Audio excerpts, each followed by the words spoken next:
नमस्कार दोस्तों, एक बार फिर से स्वागत है आपका हमारे YouTube चैनल में। तो दोस्तों, पेन स्टॉक बहुत सारे होते हैं, लेकिन कुछ ही स्टॉक होते हैं जो मल्टीबैगर बन पाते हैं, और उनको अगर जितनी अर्ली अगर आपको ढूंढ लिया जाए तो उतना ही अच्छा हमको रिटर्न लेने का मौका मिलता है। तो दोस्तों, आज ही मैंने काफ़ी रिसर्च के बाद एक ऐसा स्टॉक ढूंढा है जो महज 11 रुपये का है, और अगर स्टॉक चल गया तो ये बहुत ही ज़बरदस्त रिटर्न दे सकता है, 5-10 टाइम्स रिटर्न दे सकता है। आज हम स्टॉक के बारे में फंडामेंटल एनालिसिस करेंगे, टेक्निकल एनालिसिस करेंगे और इसका बिजनेस ओवरव्यू भी देखते हैं। तो दोस्तों, ये कंपनी है Laurus lab, doctor Reddy, gland pharma division. ये भी कभी छोटी कंपनी थी, जैसा कि आप अच्छी तरह जानते हैं, और over the period of time अपने बिजनेस को एक्सपेंड करते रहे और धीरे धीरे ये आज इतनी बड़ी कंपनियां बन गई हैं, और बहुत बड़ी, जैसा कि आप इनका अच्छी तरह जानते हैं। इनका मार्केट कैप अराउंड 20-30 हज़ार करोड़ से ऊपर है। तो दोस्तों, कभी ना कभी ये कंपनी छोटी थी, और ऐसी ही जो छोटी कंपनी आज आपके लिए ढूंढ के लेके आया हूँ। तो उस कंपनी का नाम है सिनकॉम फार्मूलेशन। जी हाँ दोस्तों, सिनकॉम फार्मूलेशन एक बहुत छोटी कंपनी है, और इस स्टॉक को मैंने बहुत पहले भी पर्सनल लेवल पर रिकमेंड किया था। तो सबसे पहले हम इस कंपनी का बिजनेस के बारे में जान लेते हैं, और कंपनी के फंडामेंटल्स और टेक्निकल एनालिसिस देख के करते हैं कि कंपनी कैसा परफॉर्मेंस कर सकती है, और कंपनी का बिजनेस आखिर है किस सेगमेंट में। तो सबसे पहले चलते हैं कंपनी कब एस्टेब्लिश हुई थी। तो कंपनी 1995 में एस्टेब्लिश हुई थी सिनकॉम फार्मूलेशन के नाम से, और ये ग्लोबल फार्मास्यूटिकल कंपनी है। ठीक है दोस्तों, तो ये हेल्थ केयर और काफ़ी सारे वाइड रेंज के प्रोडक्ट बनाती है। इनका बिजनेस 15 कंट्रीज के अंदर फैला हुआ, और 400 से ज़्यादा प्रोडक्ट इन्होंने रजिस्टर्ड कर रखे हैं। तो कंपनी के बारे में एक मोटी मोटी जानकारी हमको यहाँ से मिल गई। अब कंपनी के बिजनेस ओवरव्यू की तरफ चलते हैं। तो कंपनी का बिजनेस आता है डिवीजन, तो ये आता है इनका तीन तीन मेरे प्रकार से आता है। तो फर्स्ट है crates life care. Crates life care के थ्रू ये डोमेस्टिक मार्केट में जो बेसिक्स नीड्स आती है लाइफ, अपनी स्किन केयर, हेल्थ केयर के रिलेटेड, उसमें ये अपना डिवीजन में ये अपने चीज़ों को बेचते हैं। इसके अलावा बी, जो क्रोटस न्यूट्रिशन है, इसके अंदर वो न्यूट्रिशन के लिए आप काफ़ी सारे हेल्थ सप्लीमेंट की पे काम करती है। और थर्ड है क्रोटस इवोल्व। ये एक लेडीज़ के लिए काम करती है, जो प्रेग्नेंट लेडीज होती है उनके रिप्रोडक्टिव मेडिसिन सिस्टम्स के लिए ये इस पे लिए काम करती है। ठीक है दोस्तों, और इनका जो ग्लोबल प्रेजेंस है वो, जैसा कि आप देख सकते हैं कि 15 कंट्रीज के अंदर, जैसा कि मैंने आपको पहले बताया था, और ये मर्चेंट्स के साथ भी काम कर सकती है। कंपनी का फार्मास्यूटिकल्स में भी काम करती है। इसके अलावा company agro and confectionery product में भी काम करती है, साथ ही इंडस्ट्रियल प्रोडक्ट में जिसमें फास्टनर, स्टील बियर्स, रूफर सेलिंग काम करती है। कंपनी का जो 74% रेवेन्यू आता है वो एक्सपोर्ट सेल से आता है, तो कंपनी ज़्यादातर डिपेंड है एक्सपोर्ट करने पे। साथ ही कंपनी का जो 26% रेवेन्यू आता है वो डोमेस्टिक सेल्स से आता है। चलते कंपनी के सेगमेंट वाइज कि कहाँ से कितना उसका रेवेन्यू जनरेट होकर आता है। तो कंपनी का फार्मास्यूटिकल ड्रग्स के अंदर से 76% का रेवेन्यू आता है। ट्रेडिंग और कमोडिटी के थ्रू उनका 22% का रेवेन्यू आता है, तथा रेंटिंग एंड ऑन प्रॉपर्टी के थ्रू इनका 2% का रेवेन्यू आती है। अब ये तो हो गया सेगमेंट वाइज। अब इनका सेक्टर वाइज हमको रेवेन्यू देख लेते हैं, रेवेन्यू की प्रोडक्ट वाइज। तो इनका जो प्रोडक्ट वाइज रेवेन्यू आता है, जिनका मेन, जैसा कि आप जानते हैं कि इनका मेन आता है फार्मास्यूटिकल ड्रग से, तो वहाँ पर इनका टैबलेट्स बनाने से आता है 61%। इसके बाद में एग्रो कमोडिटी से आता है 11%। फिर इंजेक्टेबल से आता है इनका 10%। कैप्सूल से आता है 6%। लिक्विड से आता है 3%। ओइटमेंट से आता है इनका 3%। रॉ मटेरियल से आता है 4%, और अदर सिस्टम से इनका आता है 4%। तो इस तरह इनका रेवेन्यू ब्रेकअप है। और इसके अलावा कंपनी काफ़ी सारे एक्सपेंशन करने की सोच रही है, और इतनी छोटी कंपनी होने के बावजूद अगर कंपनी एक्सपेंशन करने की सोच रही है तो ये एक बहुत पॉजिटिव बात है कि कंपनी अपने आप को, बिजनेस को बढ़ाना चाहती है, तभी कंपनी एक्सपेंड करना चाहती है। तो दोस्तों, ये जैसा कि आप देख सकते हैं कि इन्होंने इंजेक्टेबल कैपेसिटी इन्होंने 2 से 3 करोड़ पर एनएम के इन्होंने ले जाने की कोशिश की है, जिससे कि ये अपने जो डिपार्टमेंट, टैबलेट डिपार्टमेंट है, उसको मॉडर्नाइज कर सकेंगे। इसके लिए उन्होंने जो टोटल कॉस्ट की है इस प्रोजेक्ट की, वो 40 करोड़ के लगभग है। और इसको इन्होंने कहाँ से लिया है, इसको इन्होंने अपने कन्वर्टेबल वारंट इशू की है।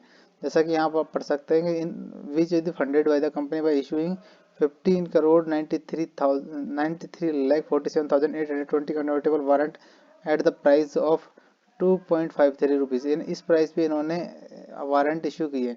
तो दोस्तों, इस तरह आप समझ सकते हैं कंपनी अपना बिजनेस को बढ़ाना चाहती है, और फ्यूचर के हिसाब से अपने आप को रेडी करना चाहती है, कि जिससे कि अपने बिजनेस को एक्सपेंड कर सकते हैं और फ्यूचर में एक अच्छी कंपनी बन के सबके सामने आ सके।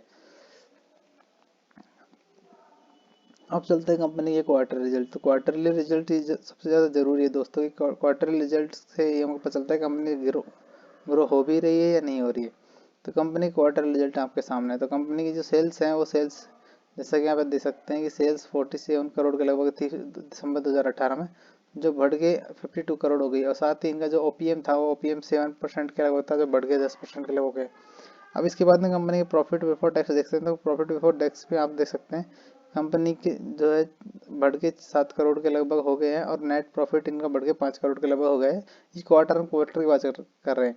अब चलते हैं कंपनी की नेट प्रॉफिट एंड लॉस की तरह। तो प्रॉफिट एंड लॉस में आप देखेंगे कंपनी की सेल्स में ही बहुत ज़बरदस्त बढ़ाव देखने को मिला है, जिसमें कि मार्च 2010 में इनकी कंपनी की जो टोटल सेल्स थी वो 81 करोड़ के लगभग थी, जो बढ़ के 254 करोड़ हो गई, यानी ऑलमोस्ट 4x हो गई। इन्होंने अपने 10 सालों में अपने बिजनेस को 4x कर लिया। साथ ही कंपनी का ऑपरेटिंग मार्जिन है उसको भी अपने बढ़ाया, और ऑपरेटिंग मार्जिन भी 2.5x के लगभग कर लिया है, जिसके कारण कंपनी का जो नेट प्रॉफिट है वो अच्छा खासा जनरेट हो रहा है। और इस साल उन्होंने अब तक ऑलरेडी इस साल में टीटीएम बेसिस पे इन्होंने 28 करोड़ के लगभग रेवेन्यू जनरेट ऑलरेडी कर लिया है। तो जिससे भी कंपनी बताता है कंपनी अपनी फ्यूचर की ग्रोथ को लेकर बहुत एग्रेसिव का काम कर रही है।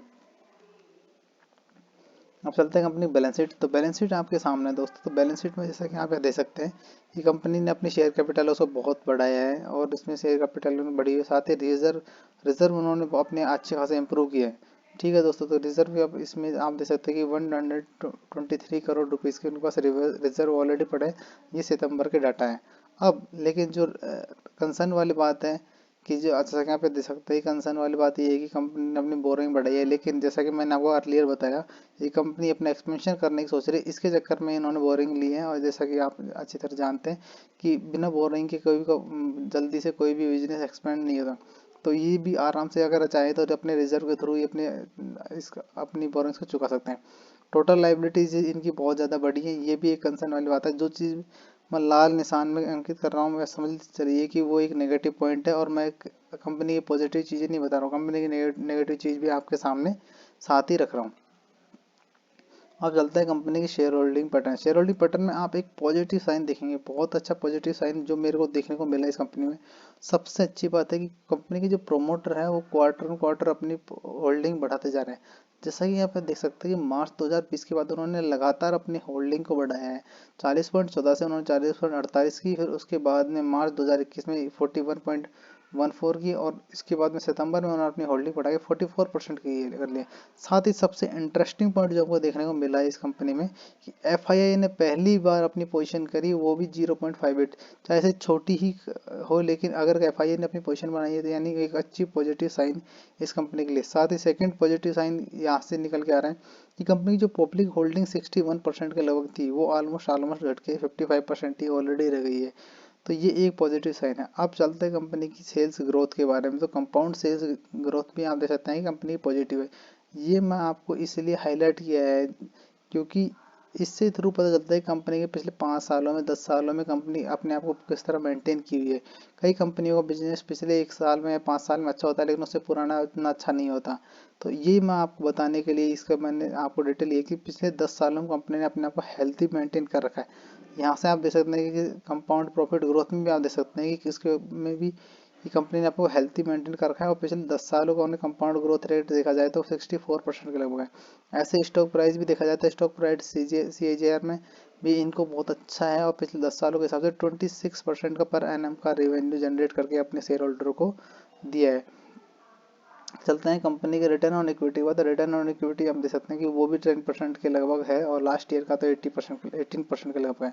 तो इस तरह से इतना सब कुछ देखने के बाद में हमने कंपनी का फंडामेंटल एनालिसिस देख लिया, कंपनी का बिजनेस और भी देख लिया, और इन सब के बाद में आप ये चीज़ तो सब क्लियर हो गई है कि कंपनी अपने आप को फ्यूचर को लेकर बहुत तैयार है और उसके लिए ऊपर काम करना चाहती है। अब चलते हैं कंपनी के टेक्निकल एनालिसिस की तरफ। तो दोस्तों सबसे पहले टेक्निकल एनालिसिस साथ मैं आपको एक चीज़ बता देता हूँ। कंपनी का के बारे में मैंने बहुत पहले शेयर किया था जुलाई में, जब ये कंपनी की शेयर की प्राइस हुआ करती थी 7 रुपये 80 पैसे के लगभग।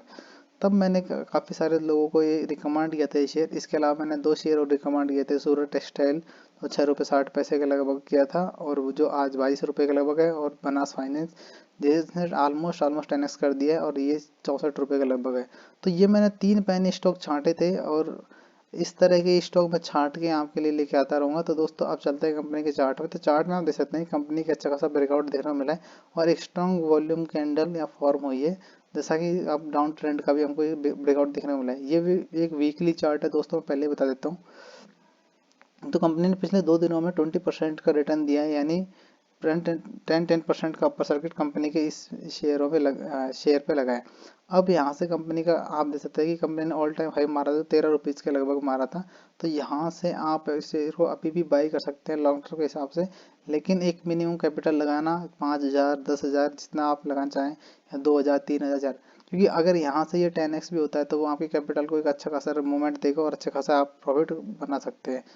तो आई होप आपको ये वीडियो पसंद आएगा दोस्तों। अगर वीडियो पसंद आए तो वीडियो को लाइक करना, अगर कोई सवाल और सुझाव हो तो कमेंट करना।